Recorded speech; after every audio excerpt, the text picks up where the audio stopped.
आते हैं जो ऐसे सुख देता है, और वो स्वयं यहाँ आता है, अपनी महिमा आप ही बताता है। क्योंकि काल भगवान ने तो वो तत्व ज्ञान छुपा रखा होता है, वो तो उसने कति पृथ्वी से नाश कर दिया होता है। वो केवल दंत कथाओं पर आधारित करवा देता भक्त समाज को, और वो उसी के जाल में जन्मते मरते रहें, कष्ट पाते रहें, दुख पाते रहें। क्योंकि हम इस काल के बच्चे नहीं हैं, हम इस ब्रह्म की आत्मा नहीं है। आत्मा अपने बच्चों का दुख माता पिता को ही होता है। हम कबीर परमात्मा के बच्चे हैं, हम कबीर परमात्मा की आत्मा हैं, और अपने पिता को ही दुख होता है अपने बच्चों का को जब दुखी देखता है। तो वो परमात्मा यहाँ आता है। हमने गलती तो बहुत भयंकर कर रखी है, जैसा कि आपको सृष्टि रचना में कई बार सुनाया है। तो फिर भी कहते हैं, एक हरियाणा में कहावत है कि माँ बाप बेटा बेटी तो हो जाते हैं विमुख, लेकिन माता पिता नहीं हो सकते। बेटा बेटी तो कुपात्र बन जाते हैं, लेकिन माता पिता फिर भी उनके सुख की कामना करते ही रहते हैं, उनको फिर भी लाइन पर लाने की चेष्टा करते हैं, शायद अब भी समझ जाए, अब भी सुधर जाए। इसी उद्देश्य से वो परमात्मा इस काल लोक में आता है, और काल लोक में वो कितना कष्ट उठाता है। एक तो ये आप देख रहे हो, इस दास के साथ के खेचातानी कर रखी है न नकली संतों ने। क्यों? इनकी पोल खुल है।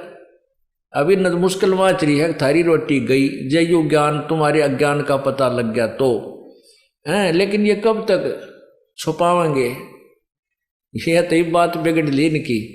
ये राजी खुशी सरेंडर कर देंगे तो बढ़िया रहेंगे, नहीं तो जनता इन्हें गली में नहीं निकलने देगी जब सच्चे ज्ञान का पता लगेगा, और उनके द्वारा दिए गए अज्ञान से वो परिचित हो जाएंगे।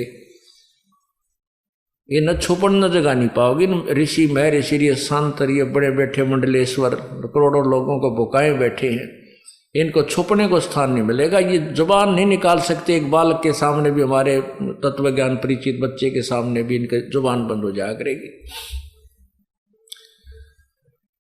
और ये पूरे विश्व में, अपने हिंदुस्तान भारत का पूरे विश्व में बोलबाला होगा, क्योंकि पहले ये यहीं शुरू होगा। इसके बाद फिर परदेशी लोग भी बहुत अच्छी तरह समझेंगे, क्योंकि हम एक ही पिता की संतान हैं।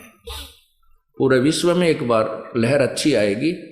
अगर ऐसा नहीं हुआ तो कुछ, अब देखो क्या हालत हो रही है। हम अपने जीवन में छोटे छोटे थे, उस समय जो आपस में प्यार था, बाण भाई की बेटी बाण बेटियों की इज्जत थी, शर्म लिहाज थी, कति नाश हो गया है। पैसा पैसा दिखाई देता, बेशर्मी की हद हो चुकी है। कत्लेआम होने लग गए। पैसे के लिए ना बेरा कितने डाके पड़ते हैं, मार दिए जाते हैं। 10-20 हज़ार के लिए आदमी को आदमी मार देता है। तो ये और 10-20-50 साल में तो सरेआम गलियों में निकलना मुश्किल हो जाएगा, ऐसी हालत हो जाएगी। लेकिन अब ये ज्ञान एक बार फैलेगा, फिर एक बार फिर स्थिति सेट हो जाएगी। कई हजारों वर्षों तक फिर ये नॉर्मल स्थिति रहेगी। भगवान की भक्ति करा करेंगे, भगवान से डरा करेंगे, और परमात्मा फिर हमारे भंडार भरा करेगा। ऐसे ऐसे दुख दूर कर देगा। हम गलती कर भी नहीं सकते, चाहे भूखे बैठ जावा, चाहे हम किसी से, चाहे हम कोई सुविधा में मिले या ना मिले, भगवान से डरा करेंगे। तो वो परमात्मा आकर के अपने तत्व ज्ञान और साथ में अपने वाली शक्ति को यहाँ प्रकट करता है। भाई जो गुरु बचन पे डट गे रकट गे फंद 84 के। भाई जो गुरु बचन पे डट गे रकट गे फंद 84 के। कट गे फंद 84 के, रकट गे फंद 84 के। भाई जो गुरु बचन पे डट गे रकट गे फंद 84 के।